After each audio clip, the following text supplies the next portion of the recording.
ನಿಮ್ಮ ಹಳೆಯ ಚಿನ್ನದ ಒಡವೆನ ಅಧಿಕ ಬೆಲೆಗೆ ಮಾರಬೇಕೆ? ಆಟಿಕಾಗೆ ಕಾಲ್ ಮಾಡಿ 8880 Attica gold company.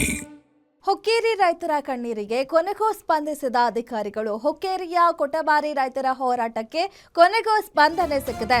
Guarantee news ವರದಿ ಬಿತ್ತರಿಸಿದ ಬಳಿಕ ಸ್ಥಳಕ್ಕೆ ಅಧಿಕಾರಿಗಳು ಭೇಟಿ ನೀಡಿದ್ದಾರೆ.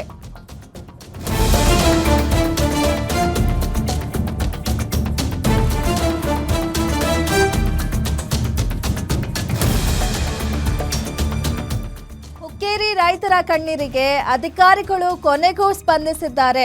ಕೊಟಬಾರಿ ರೈತರ ಹೋರಾಟಕ್ಕೆ ಕೊನೆಗೂ ಸ್ಪಂದನೆ ಸಿಕ್ಕಿದೆ. ಗ್ಯಾರಂಟಿ ನ್ಯೂಸ್ ವರದಿ ಬಿತ್ತರಿಸಿದ ಬಳಿಕ ಸ್ಥಳಕ್ಕೆ ಅಧಿಕಾರಿಗಳು ಭೇಟಿ ನೀಡಿದ್ದಾರೆ. ರೈತರ ಹೋರಾಟ ಸ್ಥಳಕ್ಕೆ ಚಿಕ್ಕೋಡಿ ಎಸಿ ಸುಭಾಷ್ ಸಂಪಗಾವಿ ಭೇಟಿ ನೀಡಿದ್ದಾರೆ. ಇನ್ನು ಹುಕ್ಕೇರಿ ತಹಶೀಲ್ದಾರ್ ಬಲರಾಮ್ ಕಟ್ಟಿಮನಿ ಕೂಡ ಭೇಟಿ ನೀಡಿದ್ದಾರೆ.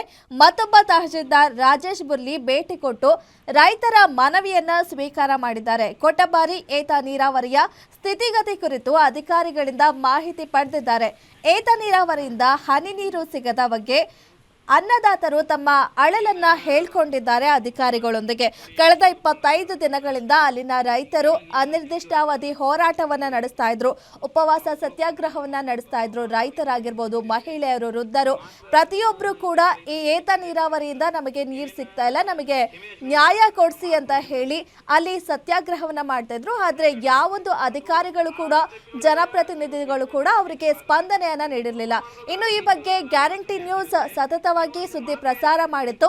ಆ ಬೆನ್ನಲ್ಲೇ ಈಗ ಅಧಿಕಾರಿಗಳು ಎಚ್ಚೆತ್ತುಕೊಂಡಿದ್ದಾರೆ. ಪ್ರತಿಭಟನೆ ನಡೆಯುವಂತಹ ಸ್ಥಳಕ್ಕೆ ಅಧಿಕಾರಿಗಳು ಭೇಟಿ ನೀಡಿ ರೈತರ ಅಳಲನ್ನ ಕೇಳಿದ್ದಾರೆ. ಇನ್ನು ಆ ಒಂದು ಸ್ಥಳಕ್ಕೆ ಚಿಕ್ಕೋಡಿ ಎಸಿ ಸುಭಾಷ್ ಸಂಪಗಾವಿ, ತಹಶೀಲ್ದಾರ್ ಹುಕ್ಕೇರಿ ತಹಶೀಲ್ದಾರ್ ಬಲರಾಮ್ ಕಟ್ಟಿಮನಿ, ಮತ್ತೊಬ್ಬರು ತಹಶೀಲ್ದಾರ್ ರಾಜೇಶ್ ಬುರ್ಲಿ ಭೇಟಿ ಕೊಟ್ಟಿದ್ದಾರೆ. ಅಲ್ಲಿನ ಏನಾಗ್ತಿದೆ ಅದ್ರ ಕೇಳಿ ಸಮಸ್ಯೆನ ಮನವಿಯನ್ನ ಸ್ವೀಕಾರ ಮಾಡಿದ್ದಾರೆ. ನಿಮಗೆ ಮಾತಾಡಕ್ಕೆ ಏನಾಯ್ತು ಸರ್ಕಾರ ಪರವಾನಗಿ ಅಂತ ನಾವು ಅವತ್ತಿನ ದಿವಸ